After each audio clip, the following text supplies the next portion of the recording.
nous suivons chaque dimanche un livre de la Bible.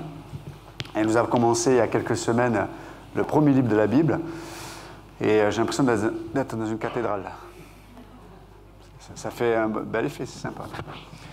Ok. Et donc, nous continuons notre série. Et donc, dans le chapitre 3, on va lire du verset 14 à 24, dans Genèse 3, il est dit, « L'Éternel, Dieu, dit au serpent, « Puisque tu as fait cela, tu seras maudit entre tout le bétail et entre tous les animaux des champs.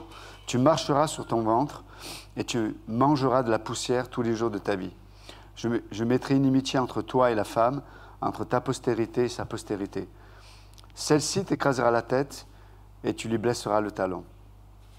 Et dit à la femme, « J'augmenterai la souffrance de tes grossesses, tu enfanteras avec douleur, et tes désirs se porteront vers ton mari, mais il dominera sur toi. » Et dit à l'homme, « Puisque tu as écouté la voix de ta femme, et que tu as mangé de l'arbre au sujet duquel je t'avais donné cet ordre, tu n'en mangeras point, le sol sera maudit à cause de toi. C'est à force de peine que tu en tireras ta nourriture tous les jours de ta vie. Il te produira des épines et des ronces, et tu mangeras de l'herbe des champs. C'est à la sueur de ton visage que tu mangeras du pain, jusqu'à que tu retournes dans la terre, d'où tu as été pris, car tu es poussière et tu retourneras dans la poussière. » Adam donna à sa femme le nom d'Ève, car elle a été la mère de tous les vivants.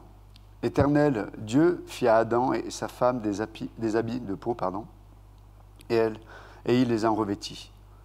L'Éternel Dieu dit, « Voici, l'homme est devenu comme l'un de nous, pour la connaissance du bien et du mal. Empêchons-le maintenant d'avancer sa main, de prendre de l'arbre de vie, d'en manger et de vivre éternellement. » Et l'Éternel Dieu les chassa du jardin d'Éden pour qu'il cultivât la terre d'où il avait été pris. C'est ainsi qu'il chassa Adam, et il mit à l'orient du jardin d'Éden des chérubins qui agitent une épée flamboyante, pour garder le chemin de l'arbre de vie. Père Céleste, prions de nous diriger ce matin dans ce que tu veux communiquer à ton Église. Prions cela dans le bon nom de Jésus. Amen. Vous pouvez vous asseoir, merci. On est ravis de voir Sandrine qui est rentrée avec Samuel. Ça va? Content de voir Richard aussi. Ça fait plaisir.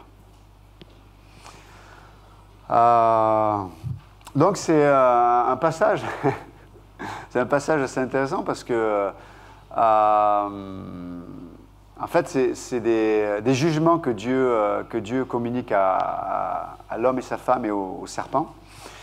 Et donc c'est pas forcément un passage que personnellement j'aurais choisi.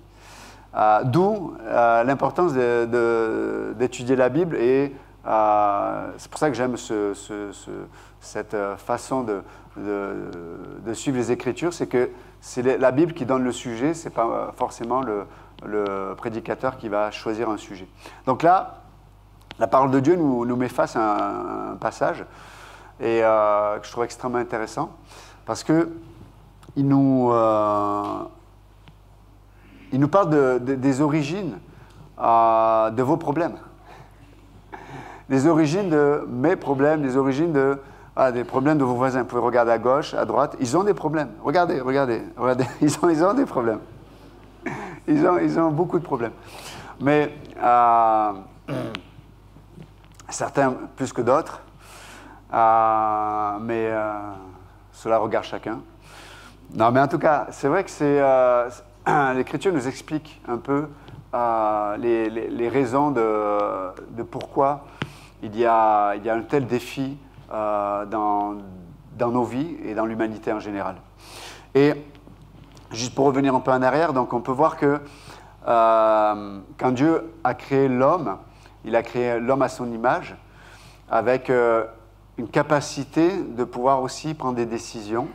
Et ça c'est juste le bon sens qui nous fait comprendre que Dieu ne peut pas avoir une relation libre avec l'homme comme l'homme une relation libre avec Dieu si l'homme n'a pas l'option de pouvoir choisir autre chose que ce que Dieu voulait. C'est ce qui fait que l'homme avait une relation d'amour avec Dieu et Dieu avait une relation d'amour avec l'homme. À un moment donné, nous voyons qu'il y a un être qui ne fait pas partie de l'humanité, et à l'occurrence qui va prendre possession d'un être créé par Dieu, le serpent, et on voit que c'est le diable qui va venir tenter l'humanité à travers Ève. Et on sait que son moyen qu'il utilise depuis le départ, c'est le mensonge. Et c'est à travers le mensonge qu'il a apporté la mort dans l'humanité. Alors quand on parle de mort, on parle évidemment de la mort physique, mais il y a plusieurs formes de mort. Et là, on peut voir que la mort, ça parle de la séparation. Il y a une séparation aussi de relation entre l'homme et Dieu, une séparation entre l'homme et la femme, et une séparation entre l'humanité et la création. Et donc, on peut voir que la mort agit, en fait, profondément dans toute la création, parce qu'à un moment donné, l'homme a choisi de prendre position contre Dieu. Donc, il a cru un mensonge, et ce mensonge l'a amené à s'opposer à Dieu. Et Dieu a dû prendre acte du libre choix de l'homme en disant « Ok, tu as fait un choix qui va impacter, pas seulement toi, mais ça va impacter tes enfants, ça va impacter la nature, et ça va impacter aussi l'éternité de tous les êtres humains, parce qu'à partir de ce moment-là, chaque être humain va devoir prendre des décisions pour pouvoir recevoir la vie éternelle ou être perdu éternellement. Donc on peut voir que c'est un acte décisif, un acte grave, un acte important que Ève et Adam ont pris ce jour-là. Et donc Dieu les met face aux conséquences. Et je sais que de plus en plus, on vit dans un monde qui essaie d'effacer les conséquences des décisions. On nous enferme, Philippe parlait de liberté, mais on nous enferme dans un esclavage qui est celui d'assouvir le plus rapidement, le plus promptement nos propres désirs, et en mettant de côté les conséquences. C'est pour ça qu'aujourd'hui, c'est difficile de trouver des gens qui sont capables de passer les tests du temps, les tests des épreuves. Et on le voit d'autant plus dans les relations où aujourd'hui, on est arrivé à un point, et c'est malheureux quand même, on est arrivé à un point où les relations humaines sont devenues de la consommation. Donc, je me mets avec toi, je m'engage avec toi, mais si tu ne remplis plus le contrat pour lequel je t'ai choisi, simplement, je change. Et on voit que tout dans la société est malheureusement fondé dans cet état d'esprit de consommation, complètement égoïste, égocentrique, et de toute façon, malheureusement ou heureusement, en tout cas, ça ne rend pas heureux l'homme. L'homme ne peut pas être comblé par cette réalité. Et donc, on peut voir que c'est un impact extraordinaire, ce qu'on est en train de dire. Et donc, on peut voir ça, que nous sommes esclaves de quelque chose. Il y a quelque chose qui a pris le pouvoir. En plus de cela, on peut voir aussi que l'homme, en choisissant le mensonge au lieu de la vérité, s'est placé sous une autre autorité que celle de Dieu.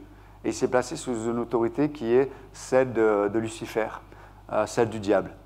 Et c'est vrai qu'il ne faut pas avoir fait l'ENA ou Saint-Cyr pour voir ce qui se passe dans ce monde. Entre parenthèses, même il y a des philosophes des Lumières qui ont dit que si Dieu existe, il est le diable, parce qu'ils observaient l'humanité, ils observaient les injustices, et ils se disaient, mais c'est pas possible. Effectivement, la Bible donne le même constat. Elle dit même que le Dieu de ce monde, c'est pas Dieu. Le Dieu de ce monde, la Bible dit, c'est Lucifer, c'est le diable. Et on peut voir que le monde est à son image aussi. L'homme devient de plus en plus à l'image de son maître.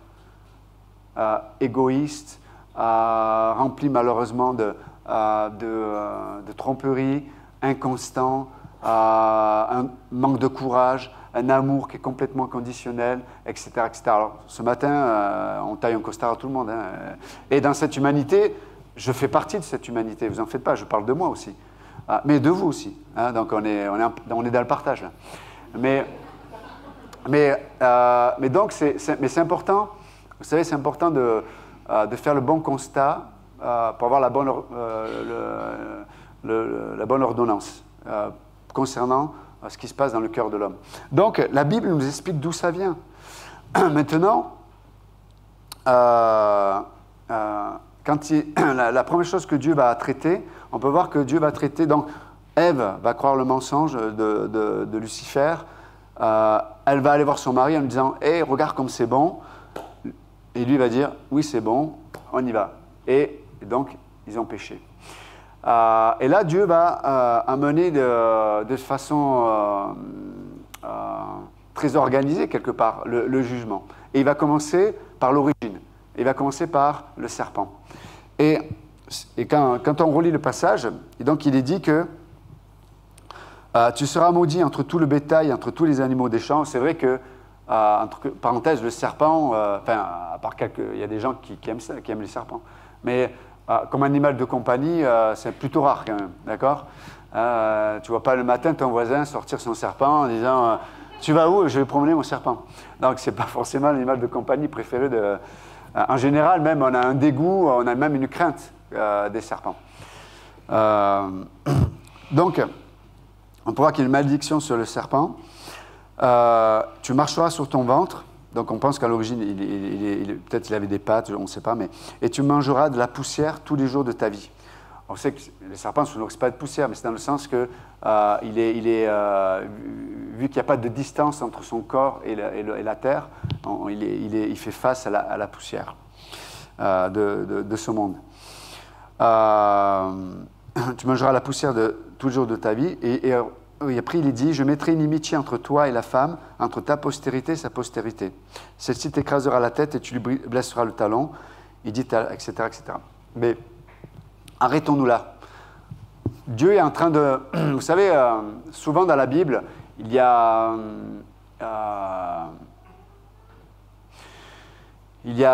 deux vérités qui s'imbriquent. Parce qu'effectivement, il y a le monde spirituel et le monde visible. Et ces deux réalités sont extrêmement liées.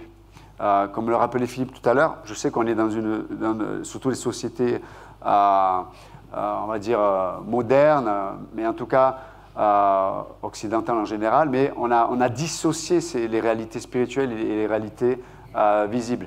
Ce qui n'était pas le cas il y a quelques siècles en arrière, hein, mais c'est récent. Mais on a même presque cette antinomie entre ce qui est visible et ce qui est invisible. Mais Dieu traite les deux en même temps. Donc il traite le côté, on va dire, matériel de la chose, et là, en l'occurrence, il parle de l'animal qui a choisi quelque part de s'associer à Lucifer, et en même temps, il va parler de Lucifer lui-même, du diable. Mais là, ce qui est intéressant, il parle de postérité. Et on pourrait se dire, mais quelle est la postérité du diable ? C'est quoi la postérité du diable ? C'est quoi cette postérité qui va écraser... en tout cas, la postérité du diable, c'est quoi ? Et quelle est la postérité de la femme qui va écraser la tête du serpent ? En tout cas, qui va avoir la victoire sur le diable. C'est une bonne question. Dans Jean chapitre 8, Jésus nous donne en tout cas un éclairage sur le sujet. Vous savez, où il est en train de parler au peuple juif, et puis il dit, mais il leur explique qu'ils ont besoin d'être sauvés, et qu'ils sont esclaves et qu'ils ont pour... alors ces derniers se défendent, disent, mais nous on n'est pas esclaves, on est le peuple élu, etc., etc. Et puis Jésus continue, il dit, mais en fait, celui qui est soumis au péché est esclave de ce dernier.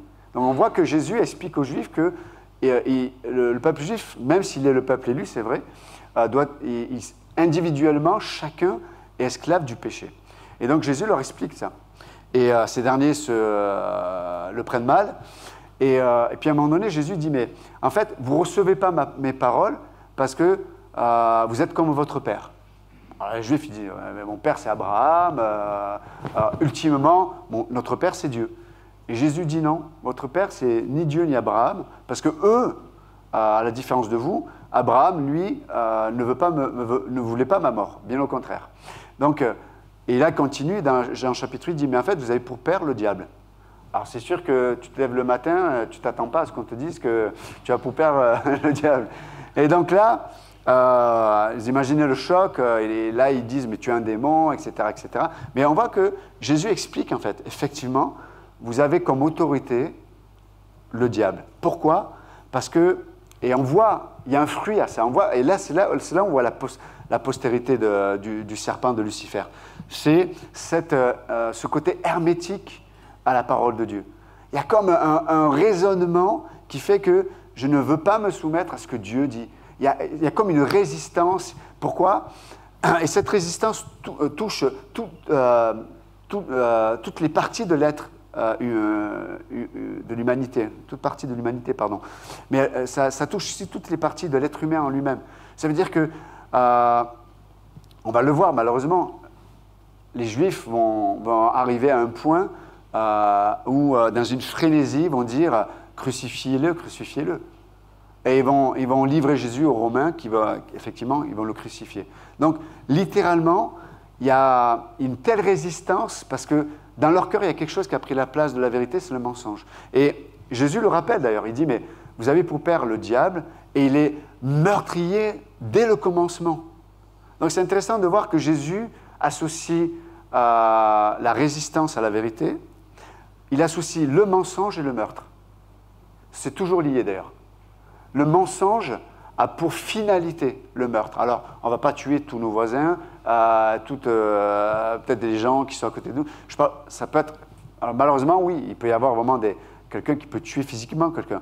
Et ça parle aussi du meurtre, c'est-à-dire où, à travers le mensonge, on va détruire l'identité de quelqu'un.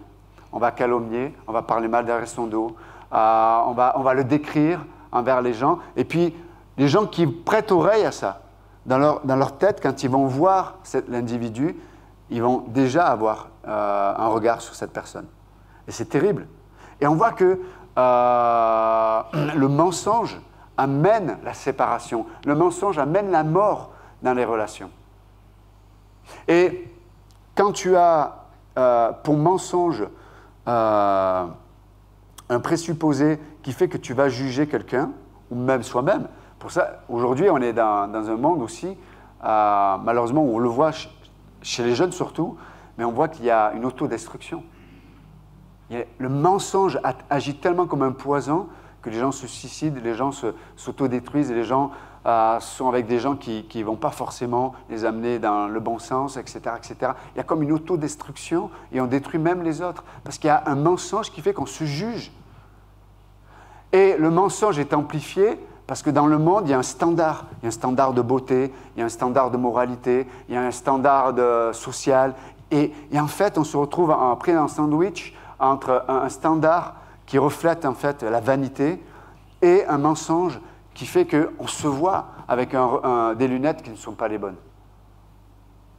Et c'est pour ça que le monde court, tout le monde court. On a le temps de rien, on n'a pas le temps de se poser les bonnes questions, mais on court pour essayer quelque part, comme Adam et Ève, de se couvrir, d'être acceptable, d'être, pour le dire autrement, d'être dans un état où on peut être aimé.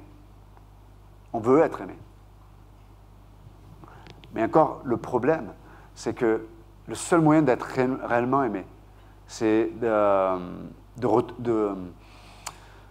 rejoindre Dieu sur la vérité. Et Jésus va le dire juste après dans Jean 8, il va dire, mais vous connaîtrez la vérité, et la vérité va vous rendre libre.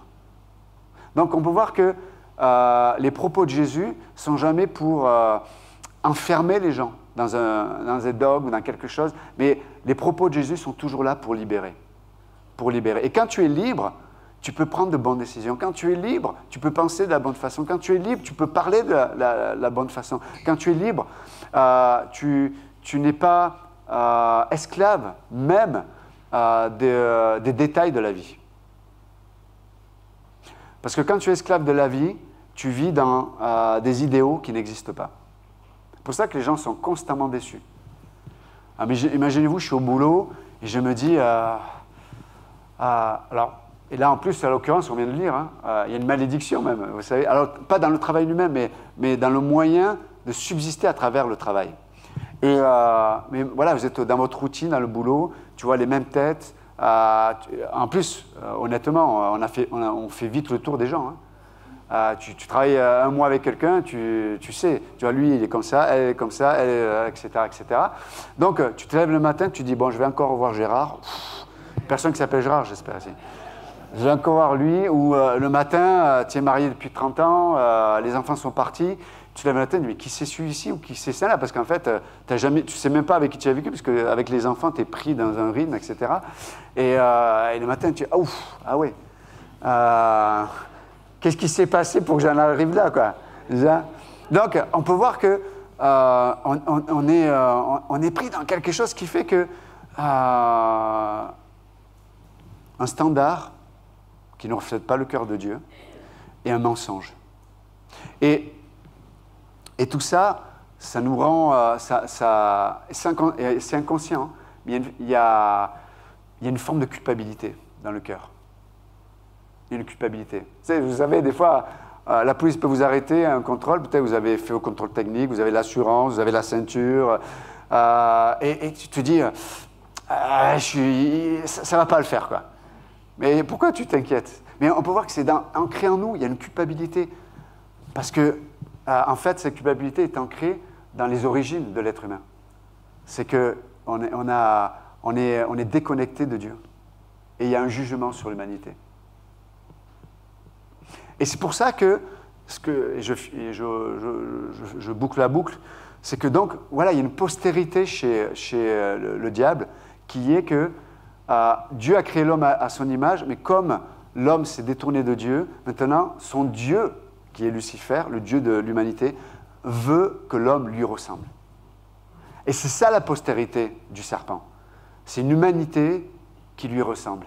Une humanité qui vit par la vue, une humanité qui est remplie de rébellion, une humanité qui devient en fait Dieu. Et d'ailleurs, c'est ce que le serpent a dit à Ève. Mais si tu manges le fruit de la connaissance du bien et du mal, hey, tu seras comme Dieu. Sauf que, on l'a dit la dernière fois, on n'est pas créé pour porter ce poids de la connaissance du bien et du mal. L'homme n'a pas, quand je dis l'homme, l'humanité n'a pas la capacité de porter ce poids-là. Il n'y a que Dieu qui peut la porter. Parce que nous, on n'est pas omniscient, on ne connaît pas toutes choses, on n'est pas tout puissant, on est changeant, on n'est pas immuable, etc., etc. Et donc là, on nous porte la connaissance du bien et du mal. Et qu'est-ce que j'en fais, quoi? Qu'est-ce que j'en fais? Malheureusement, ce que l'homme en fait, je viens de le dire, il se condamne, il se juge et il juge les autres. Avec la connaissance du bien et du mal, on est décrédibilisé. Parce que, mes amis, on peut être bien habillé, je peux avoir ma cravate, mon costard, etc. Mais moi, je sais qui je retrouve à la maison. Je ne parle pas de ma femme ni mon fils. Hein. C'est moi. Je sais ce qui se passe dans ma tête. Je sais ce que je pense. Je sais les images qu'il peut y avoir. Je sais les convoitises. Je sais les jugements. Je sais les colères. Je sais le manque d'amour. Je sais le manque de pardon. Et même si je m'habille avec la moralité qui me dit « Eh, regarde quand même, c'est pas si mal que ça ce que je fais. » Mais dans le cœur, je dis « Mais il y a quelque chose. Il y a quelque chose. » Et donc Dieu, voilà, il nous explique tout ça. Maintenant, nous avons l'opportunité de faire partie de la postérité, non pas du serpent, mais on a la possibilité, aujourd'hui encore, de faire partie de la postérité de la femme. Et là, en l'occurrence, il va nous parler d'une postérité qui est nouvelle. Parce que là, Dieu va dire au serpent, la postérité de la femme, un jour va venir, va t'écraser la tête, et toi, tu lui baisseras le talon. On sait que ça parle du Christ. C'est une prophétie, en fait. Dieu donne une prophétie. Il dit, oui, l'homme, c'est pour ça que Dieu a dû se faire homme. Il s'est fait homme pour nous représenter, et il a vaincu l'ennemi des ennemis. Il a vaincu le serpent. Il a vaincu. Et vous savez comment il a vaincu? Non pas en se revêtant d'un habit de super-héros, bien musclé, qui vole, et qui est là, qui prend le serpent, bam, bam, boum. Non.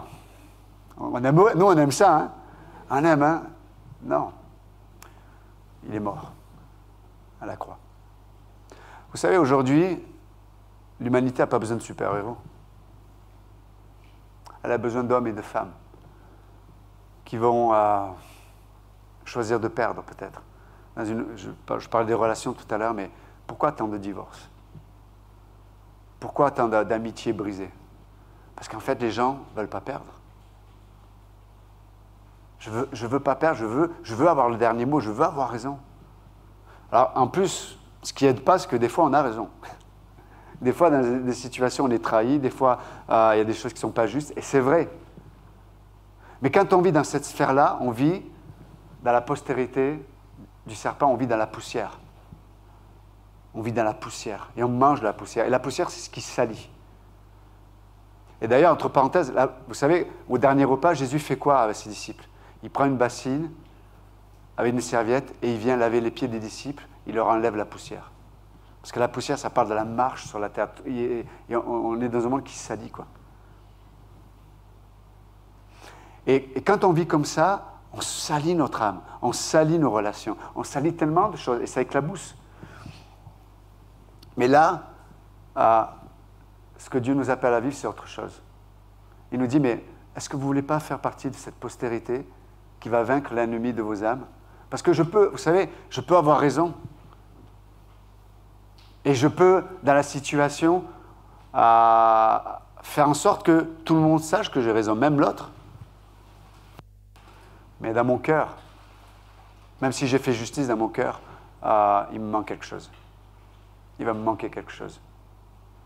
Par contre, quand on apprend à vivre de cette postérité-là, de savoir perdre, de savoir pardonner, et encore une fois, on ne peut pas donner ce qu'on ne reçoit pas. Et c'est là où on en vient à la chose essentielle, c'est que nous sommes appelés constamment à recevoir cette vérité qui nous rappelle le cœur de Dieu, cette vérité qui nous rappelle l'amour de Dieu, cette vérité qui... parce que, pour être honnête, comme dit le psalmiste, il dit, mais dès que je me lève le matin, mon âme est attachée à la poussière. Mon âme est attachée au mensonge. Mon âme est attachée à essayer d'exister, même s'il faut écraser les autres. Mon âme est attachée à tout ça, quoi. Mais j'ai la possibilité de réorienter ma pensée. Dire, Seigneur, aide-moi. Seigneur, j'ai besoin de toi. Seigneur, j'ai besoin de ta présence. Seigneur, j'ai besoin de la vérité qui m'affranchit. Mais chaque jour, je dois le faire. Parce que chaque jour, il y a de la poussière qui vole et qui me salit. Mais cette vérité qui m'affranchit ne peut passer qu'à un moment donné par... Et d'ailleurs, tous les jugements que Dieu donne, notamment à l'homme et à la femme, sont des jugements qui sont là pour les mettre dans des conditions d'humilité. Dans des conditions d'humilité. Vous savez, il se passe même des choses qui sont injustes dans notre vie, mais que Dieu va permettre pour nous placer dans un environnement d'humilité. En dehors de cet environnement, mon cœur ne peut pas être humble. C'est terrible, hein? Je parle de moi même. Hein? Il y a des conditions dans lesquelles, par amour, Dieu me place. Et vous imaginez l'amour de Dieu, le courage qu'il faut. Moi, je vois la difficulté en tant que papa, des fois, de corriger, de discipliner mon enfant. Il pleure, il boude, il me fait la tête. Et tu as envie que ça se passe bien. Tu as envie que... tu vas aimer papa quand même. Mais en fait, c'est complètement égoïste. Parce que là, ce qu'il a besoin... Ce n'est pas que moi je sois centré sur moi en disant « j'ai besoin qu'il m'aime, mon fils ». Il a besoin que je l'aime au point de le corriger. Parce que si je ne l'arrête pas dans sa folie, là, demain, il est livré à lui-même. Et ça demande du courage d'aimer. Ça demande du courage. Et Dieu, pour le coup, là on parle de super-héros, mais Jésus a un courage que l'humanité n'a jamais connu. Parce que, bien sûr qu'il y a des gens qui sont morts pour des bonnes causes. Mais Jésus, il est mort pour des pourris. Regardez-vous, hein, regardez-moi. On est quand même... alors vous allez dire, mais oui, tu vois que négatif. Non, c'est vrai, on a des bons côtés, c'est vrai. Le maquillage fait de belles choses. Mais en tout cas... Mais la Bible dit, de la plante du pied jusqu'à la tête, il n'y a rien qui est en bon état, vis-à-vis de Dieu en tout cas. Donc on voit l'amour, c'est ce qui rend courageux. Mais je parle de l'amour de Dieu. Et du coup, l'amour qui rend courageux, c'est l'amour qui est patient. Au point même que, par exemple, l'autre, peut-être, ne va jamais changer. Est-ce que je suis prêt à aimer celui qui ne va jamais changer? Surtout si c'est négatif, d'accord? S'il ne change pas, que c'est positif. Mais lorsque quelqu'un a une attitude qui ne va pas... Et vous allez voir à quel point on est limité, là, pour le coup. Là, on a envie de fuir, c'est vrai. On a envie de changer de situation, on a envie de... Mais Dieu dit non. Dans ta situation, là, je te place dans un environnement où tu peux être humble. Et quand tu es humble, tu es vide. Et quand tu es vide, Dieu peut remplir. Dieu peut remplir. Dieu peut remplir de son amour, Dieu peut remplir de sa joie, Dieu peut remplir de la maîtrise de soi, Dieu peut remplir de la bonté, Dieu peut remplir de tout le fruit de l'esprit, en fait. Donc, des fois, ne soyons pas tristes pour les autres. Des fois, ils vivent des difficultés, on peut se dire « Oh, pauvre de lui, pauvre d'elle ». Alors, bien sûr on veut de l'empathie, bien sûr, mais des fois, c'est nécessaire. Parce que si cette personne ne vit pas ce qu'elle vit, elle ne peut pas être humble. Et ce qu'il y a de plus important, ce n'est pas que tout aille bien. Ce qu'il y a de plus important, c'est qu'on puisse vivre dans la sphère où on reflète la postérité de la bénédiction et non de la malédiction. Un cœur qui est humble au point d'obéir à Dieu. Un cœur qui est humble au point d'écouter Dieu. Un cœur qui est humble, qui s'abandonne à Dieu. Et on voit les hommes et les femmes qui ont marqué l'humanité. Je parle des chrétiens en tout cas, des croyants, pas que les chrétiens, mais c'est des gens qui ont accepté ça. Ils ont marqué, ils ont fait quelque chose d'extraordinaire. Vous savez, pour moi, si je devais laisser, parce qu'on va tous mourir, et moi aussi, je me dis, mais si je devais laisser quelque chose, bien sûr que, admettons, j'aurais pu être, je ne dis pas que c'est le cas, mais admettons, si certains, j'aurais pu être un grand sportif, un grand intellectuel, j'aurais pu construire des choses, j'aurais pu être un milliardaire, on veut tous marquer l'histoire, on veut tous laisser quelque chose qui fait qu'on continue d'exister. Mais moi, en tout cas, ce que je voudrais laisser, c'est mon désir en tout cas, c'est notamment mon fils et d'autres, etc., mais c'est l'amour de Dieu. Tu sais, que mon fils me dit, mon père, il avait ses défauts, il avait ses qualités, mais je me souviens d'une seule chose. Parce qu'il a manifesté un amour que je n'ai peut-être pas vu ailleurs. Il a aimé ma mère, il a aimé les gens. Vous savez, c'est ça. Et ça, c'est extraordinaire. Et donc, mais ça, on ne peut le vivre que si on accepte d'être humble et malléable dans les mains de Dieu. Donc, ce matin, je vais vous encourager. Dieu a prononcé une malédiction sur Adam et Ève et sur le diable. Et elle agit encore dans l'humanité. Mais on a la possibilité de vivre dans la sphère de la bénédiction, dans la nouvelle postérité, dans la nouvelle vie que Dieu propose pour ceux qui la reçoivent. C'est pour ça que l'apôtre Paul va dire que celui qui a reçu le Christ comme son sauveur, il reçoit une nouvelle vie. Et il parle de la postérité qui est bénie. Une nouvelle vie qui fait qu'on n'est plus esclave de notre égoïsme, on n'est plus esclave des circonstances, mais on est libre. On est libéré parce qu'on a reçu une nouvelle vie. Du coup, même quand je vis quelque chose de difficile, la joie peut se trouver. Même quand je suis trahi, je peux manifester l'amour et pardonner. Ce que je suis incapable de faire normalement. Donc il y a une nouvelle vie que Dieu nous propose. La question c'est, est-ce que je vais la choisir? Et cette nouvelle vie vient par le fait d'accepter la parole de Dieu.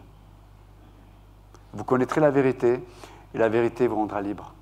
Et cette nouvelle vie fait qu'on retrouve notre état, même mieux que l'état initial d'Adam et Ève. Parce qu'eux, ils avaient une relation avec Dieu. Mais nous, on devient enfants de Dieu par le Saint-Esprit. En un instant, quand dans mon cœur je dis « Seigneur, je ne comprends pas tout, mais je sais que ce que le gars a dit ce matin, c'était moi un peu. Sauve-moi, je veux te rencontrer. Je ne veux plus vivre dans l'esclavage de la solitude, d'avoir une âme qui est complètement dans le désert, sèche et livrée à soi-même. Je sais que j'ai besoin d'être sauvé. » Et donc c'est ce que je vais vous proposer maintenant. On peut fermer les yeux et prier ensemble. Vous pouvez juste dire, si vous ne connaissez pas, si vous n'avez jamais expérimenté cette nouvelle vie, Vous pouvez juste dire, et ce n'est pas une formule magique, ce n'est pas de faire partie d'une église, c'est vraiment, mes amis, on est tous dans le même bateau. Et qu'on soit dans cette pièce ou ailleurs, on fait face aux mêmes défis. Mais vous pouvez juste dire, oh Dieu, je crois que tu m'aimes ce matin. Et oh Dieu, tu as pris l'humanité et dans ton humanité, tu as payé pour mes péchés, tu as payé pour tout ce qui est en moi et tout ce que les autres aussi font. Tu as payé. Tu as pris la colère de Dieu. Et ce matin, je reconnais que ma vie ne suffit pas, que ma sincérité ne suffit pas, que ma bonté ne suffit pas, mon éducation ne suffit pas. Mes idéaux ne suffiront pas. Je reconnais ça. Et ce matin, je veux te donner mon cœur, Jésus. Sauve-moi. Sauve-moi de moi. Sauve-moi aussi de cette destinée éternelle, loin de toi, qu'on appelle communément l'enfer. Sauve-moi. Tu veux me libérer de la mort ici-bas, mais de la mort éternelle aussi. Et ce matin, je veux juste te dire, je te donne mon cœur. Je te donne mon cœur, Jésus. Et si ce matin, vous avez fait cette prière pour recevoir Jésus-Christ comme votre sauveur, peut-être vous pouvez en parler à la personne qui vous a invité. Peut-être ou venir voir un pasteur, comme vous voulez, mais afin qu'on se réjouisse et que cette décision ne soit pas juste une émotion du moment, mais qu'elle soit objective. Donc, Père Céleste, nous te remettons le reste de cette journée. Merci encore pour ta parole. Merci encore pour ce privilège que tu nous as donné d'être le temple du Saint-Esprit. Merci pour le privilège que tu nous donnes de pouvoir avoir cette vérité qui nous a franchis. Merci notre Dieu. Dans le bon nom de Jésus, nous prions. Amen. Que Dieu vous bénisse. Merci.